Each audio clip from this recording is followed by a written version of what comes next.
सम्माननीय सभापति महोदय, पूज्य गुरुजी और गुरुमा वृंद, एठारे उपस्थित मोर सान बड़ भाई भौणी माने और मोर सहपाठीगण, सर्वप्रथमे मु आपण मानकु गणतंत्र दिवस उपलक्षे हार्दिक अभिनंदन और शुभेच्छा जनाउछि।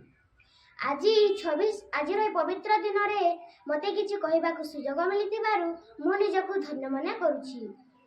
आज 26 जनवरी 2026 मसीहा आम देशर 77तम साधारणतंत्र दिवस। आमे प्रति वर्ष 26 जनवरी को साधारणतंत्र दिवस बा गणतंत्र दिवस भावे पालन करी आसुअछु। आपण मैंने समस्ते जानिछंती आम देश अगस्ट मास 15 तारिख दिन स्वाधीन होइथिला, किंतु आम देश रे कोनोसी आईन कानून संवाधीन नथिला। तेणु डॉक्टर बी.आर. अम्बेडकर अध्यक्षता रे गोटे आम देशर टीम संविधान लिखिबा आरंभ करि देथिले।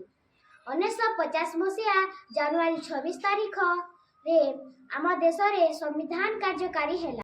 एही संविधान तैयारी हेबा पई 2 वर्ष 11 मास 18 दिन समय लागिथिला। भारतर एही संविधान डॉक्टर भीमराव अम्बेडकर द्वारा लिखित। डॉक्टर भीमराव अम्बेडकर को भारतर संविधानर जनक बोली कहा जाए।